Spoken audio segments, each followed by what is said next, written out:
Salutations, cocksuckers. You can tell I've been watching a lot of Deadwood. Clown World Chronicles, we talk about how the world is just slowly burning. Just a nice slow burn. Like a 4th of July, like a smoldering sparkler. Like a gender reveal in California. Yeah. This week, I am joined by Nigel instead of Lyrisha. He couldn't make it this week, but that's okay. We got fill-ins. We got people. We got guests. That's right. So, this apparently has been the week of lawsuits. Indeed. Because everybody is suing fucking everyone. As it should be. And, especially because these aren't frivolous. So I guess we need to start with, I feel, with the one of the two lawsuits, the one that I feel is the most important. According to which the article I'm reading right now is the Daily Wire, Texas sheriffs sue Biden over ICE restrictions plummeting deportations. So yeah, right. some border county sheriffs in Texas got together and with the Immigration and Customs Enforcement Agency, ICE, and they're suing because Biden is a fuck up. To say the least. Because fucking in the 7 months he's been president, 6 months because he started in January. In the 6 months he's been president, as of the recording of this podcast, just the migrants flooding across the border has just at the last time I saw it, it had like tripled. Yeah, it's been crazy. And then like they interview these people, you know, and they straight up tell the news, "Oh, I'm coming here because Biden." Yeah. Crazy. And Biden decided to just like, you know, neuter ICE, make it so that they couldn't fucking arrest anybody.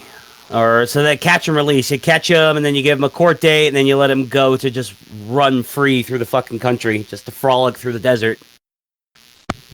Yeah, and the main reason the sheriffs seem to be suing is because they're catching people that have been convicted of, like, child rape, theft. I didn't see any listed murder situations, but it's like you're looking at all these people that, number one, they shouldn't be in our country, and number two, they've already got a record, they've already got a rap sheet where it's like, yeah, you need to get the fuck out of our country and go ruin Mexico a little more. And instead they can't even contact ICE. They're not even allowed to hand them over to ICE anymore. They just have to let them go. It's like, here's an illegal immigrant. We know raped a little girl.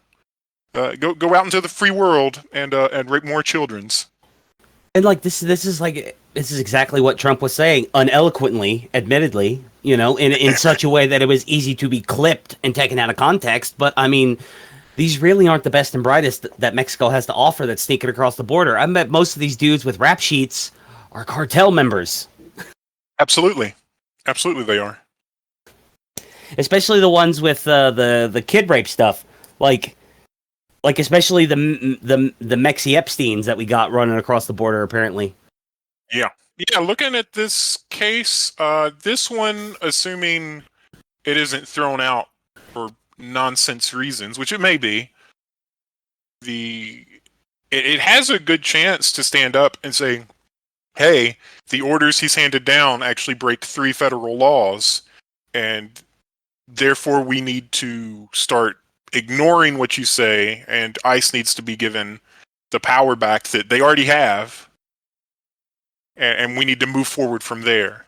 So that's a positive in my view. I still think it's more than likely to just be punted down the road because of standing or some other bullshit reason, but we'll see. I would hope that's since it's all Texas-based sheriffs, that it's going to be handled in Texas federal court, and then one would hope that the judge of a Texas federal court would be based enough to not kick this down the road and handle it himself and make a ruling on it.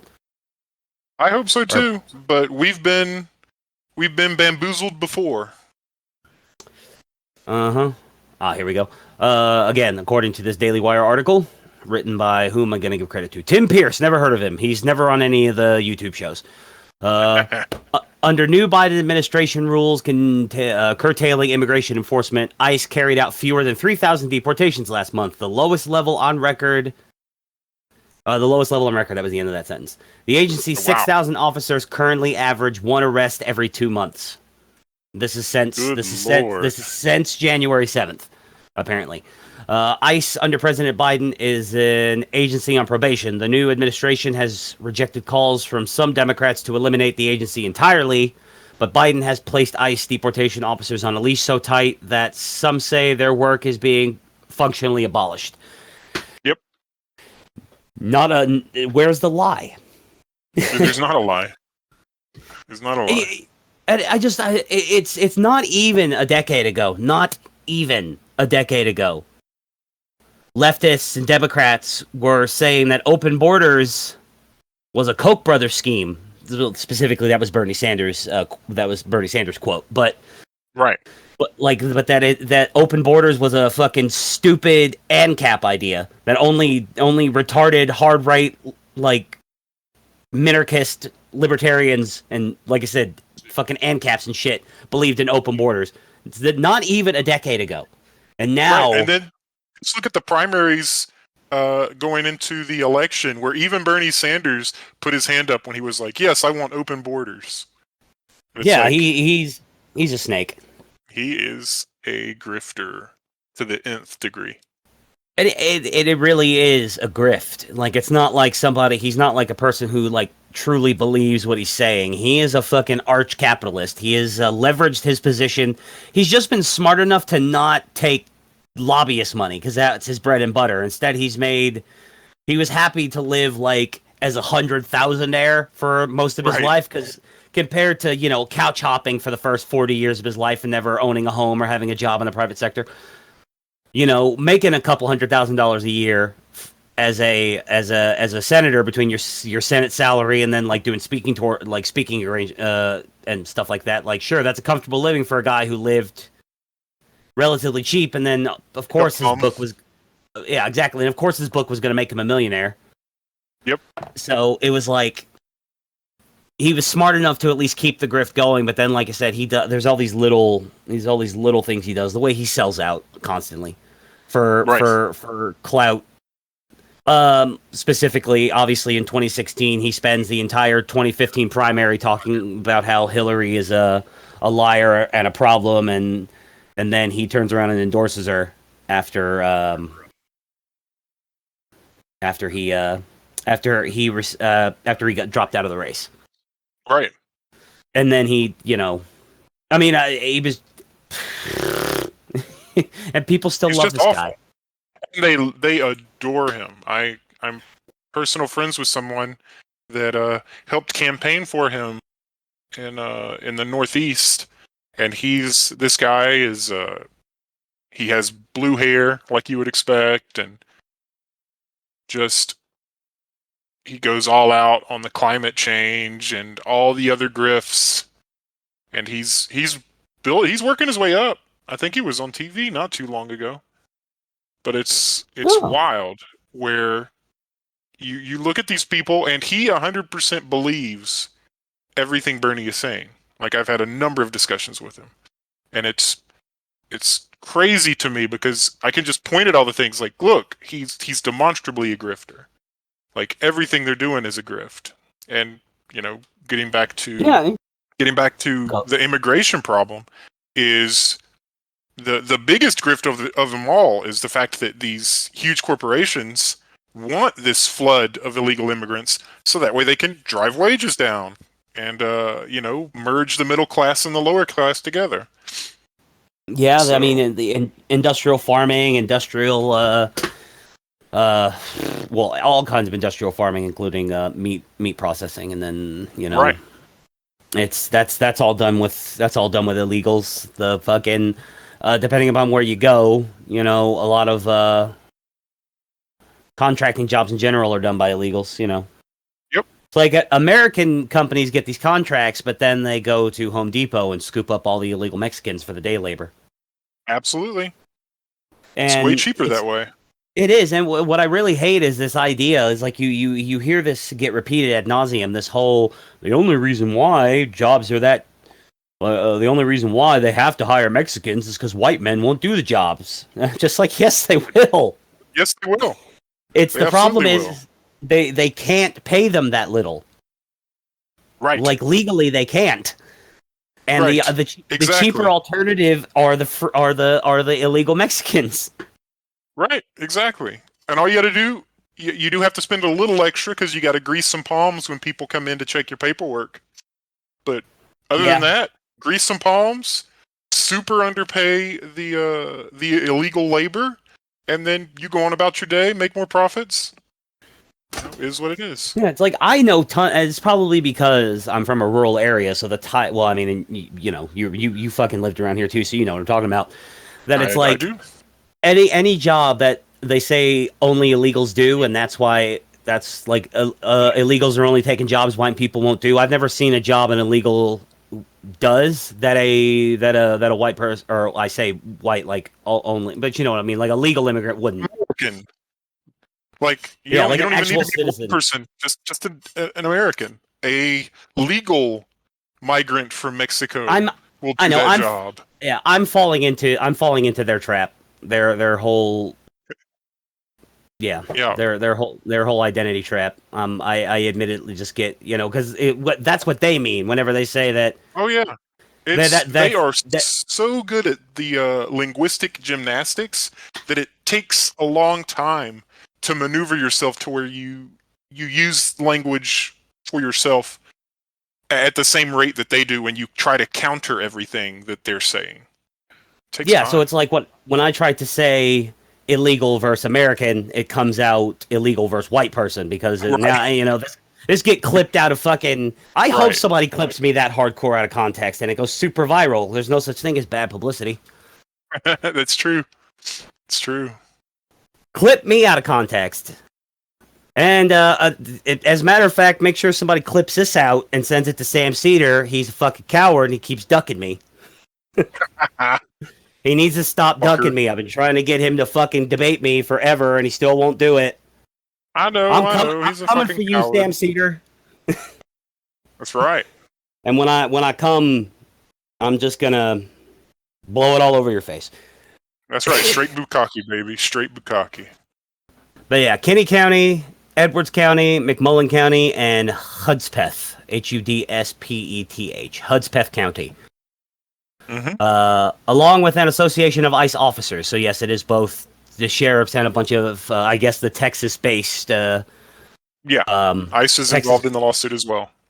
Yeah, which obviously would make sense, but it makes sense. It's not the entire organization, and it's just specifically the Texas ICE officers that are doing it. Because right, I don't know if the entire agency could sue the government, but these individual officers can, or these officers can get together. It just makes sense because Texas has got pretty much all of the Mexico border, like, and then you know Arizona and fucking New Mexico have some. California technically with Baja, but you want to know what's funny? There's something Californians never talk about. There's a wall separating Southern California and Baja, Mexico. Of course there is. And it's the same kind of wall that Trump's trying to have built. It's the giant metal pillars that they fucking jut out of the ground and are too close together to squeeze through. There's pictures of the beach right there at the border between Baja and whatever fucking beach that is in California. And you see that wall going way down into the ocean and then up into the land. So, like, yeah, the wall is awful. Except when we do it. Of course. We need a wall to protect California from the Baja Mexicans.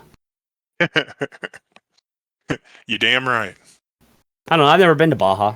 I've never been to Mexico. I've also never been. I do not have a passport.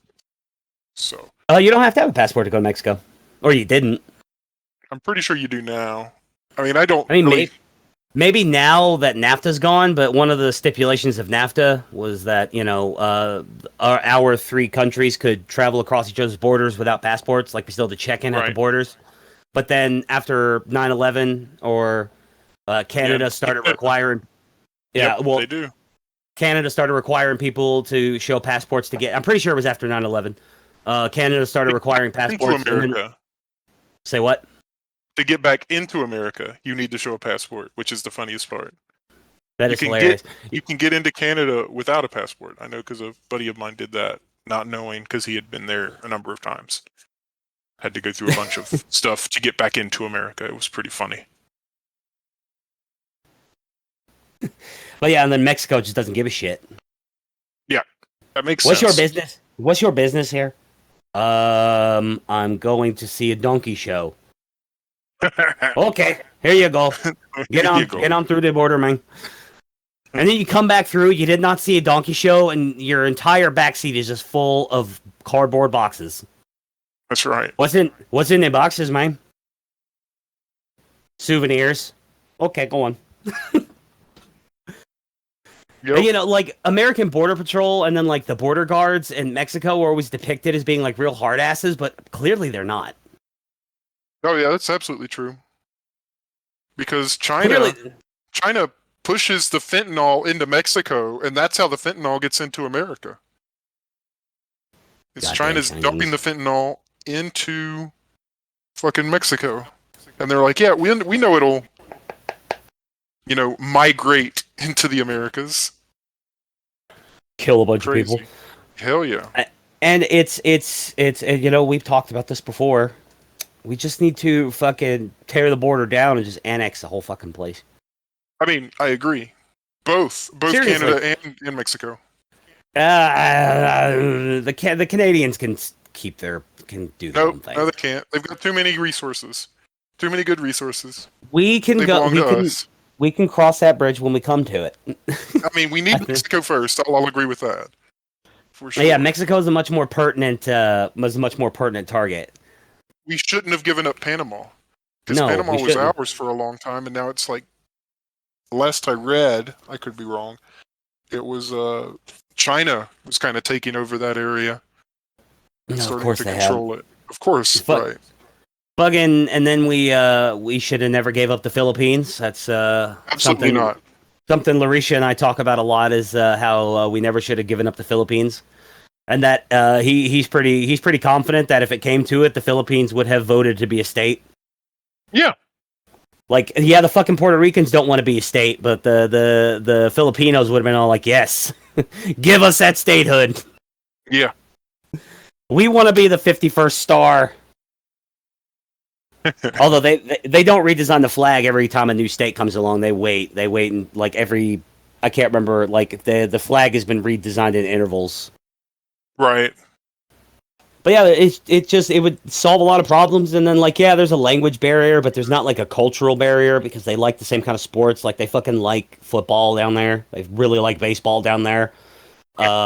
They're all not literally all, but you know what I mean. They're all Catholic, which means like basically they're based, at least from the like sort of socio-religious kind of aspect. They've already got they already share a lot of our same like cultural values. Which Yep. those shitty ones that jump across the border, they suck. But like the good ones, the ones that come through legally, are the ones that holy shit stay in Mexico. They're Right. pretty based fucking people. And I feel like if you offered them, it's like, hey, how about you guys just vote to become Americans? And problem Right. solved. Problem fucking solved. And then within a generation, those kids would be speaking English fluently. Well, not only that, but you'd get to go in and you just get to clean house and all the corrupt aspects that are allowing the mafiosos to kind of run the show, to let all those Yeah. cartels. You just eliminate the cartels and, make their corrupt politicians like our corrupt politicians.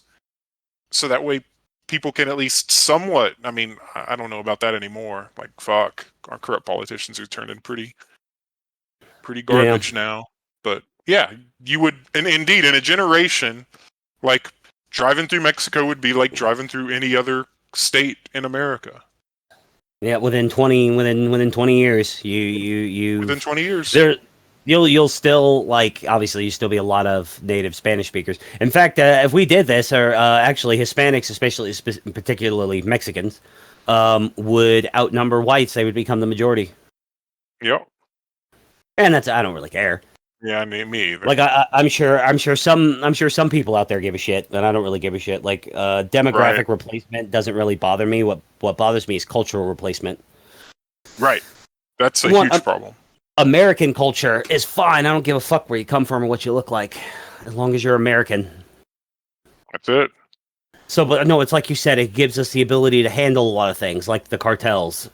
We could Patriot Act the shit out of them. And I hate the Patriot Act. Me too. But if we have it, let's annex Mexico and then let's fucking use it. So, okay, so I've been reading about this thing and I didn't know that this was a thing. But like a mutual friend of ours, well, you know what I'm talking about.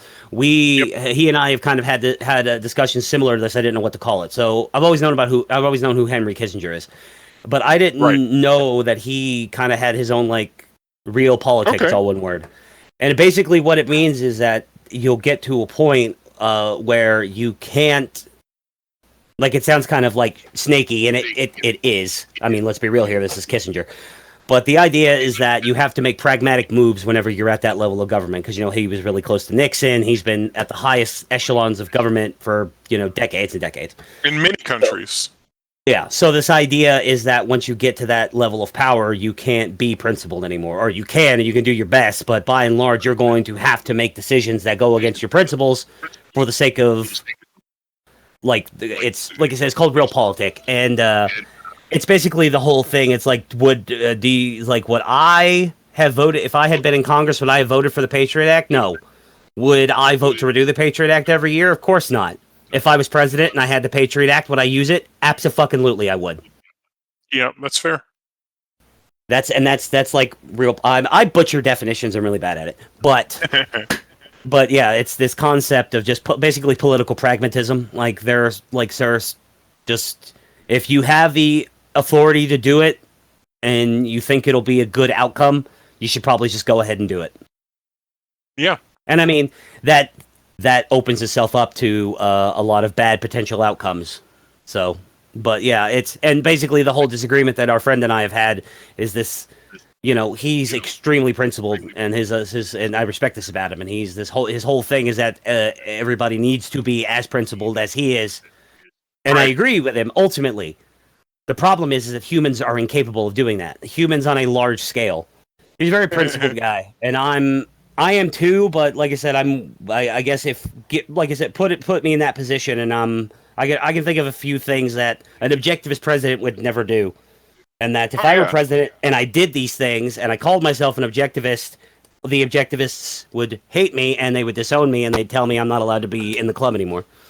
Right. Because I used the Patriot Act to fuck up MS-13 in California. Right. I talk about constitutional values and I talk about the limiting the power of the state, and then as soon as I got power, I fucking tapped every single like Mexican ghetto phone in all of fucking California.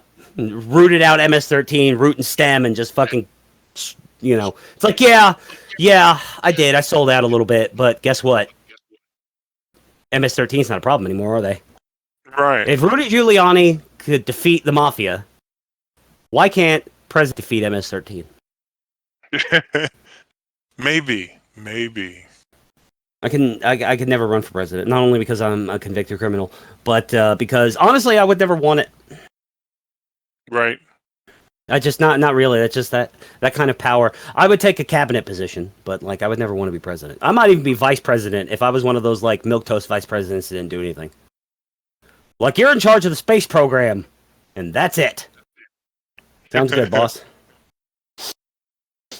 Kind of like Al Gore. Right. I don't know what the fuck Al Gore did. I was too young to remember his presidency, his vice presidency. I don't know what the fuck he was doing. I remember it.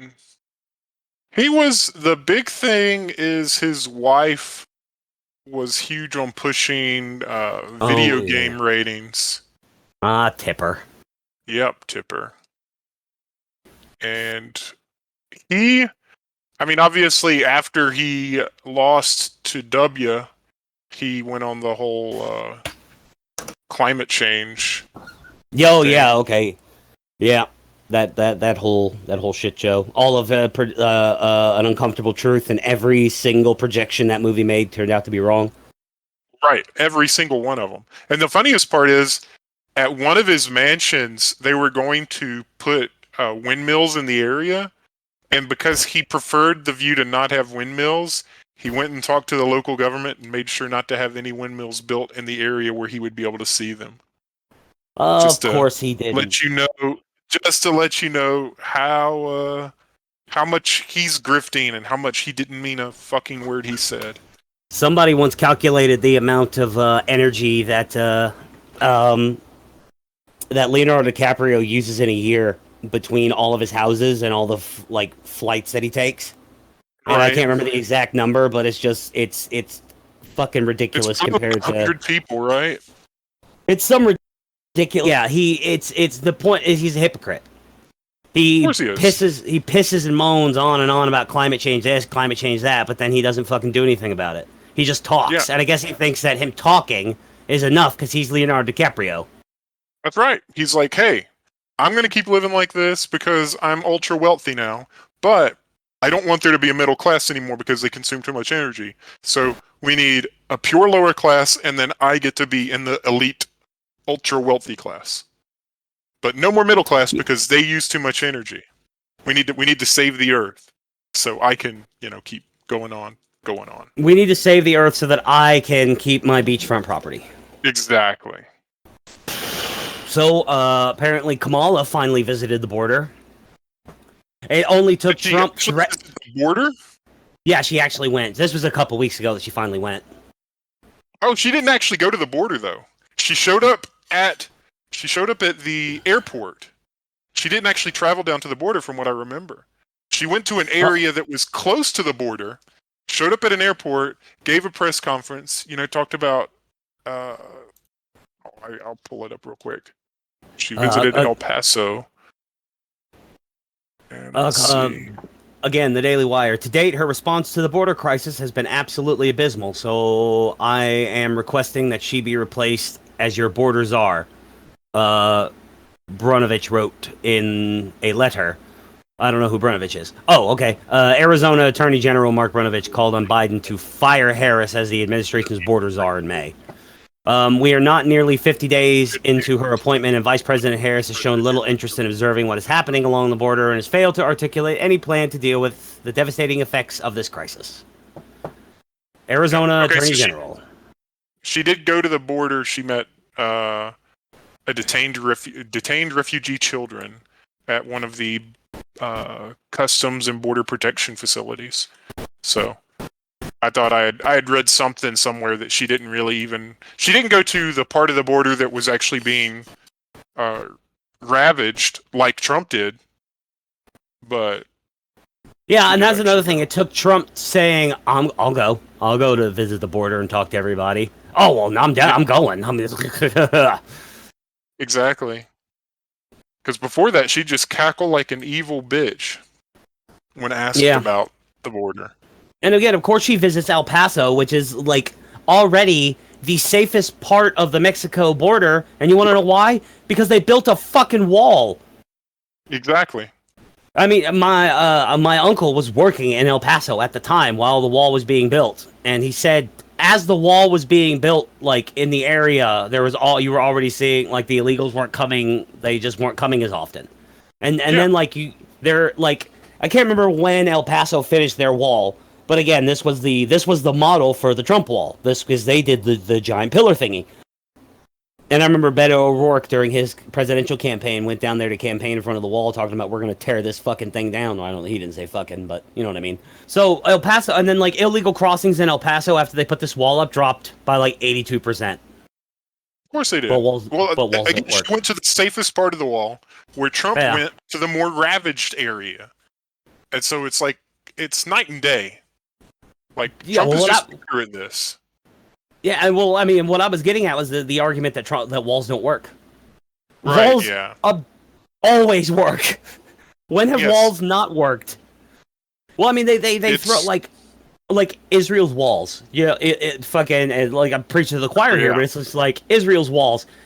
Is illegal immigration from Gaza or the West Bank a problem? No. No, They come in legally and then blow themselves up. That's right.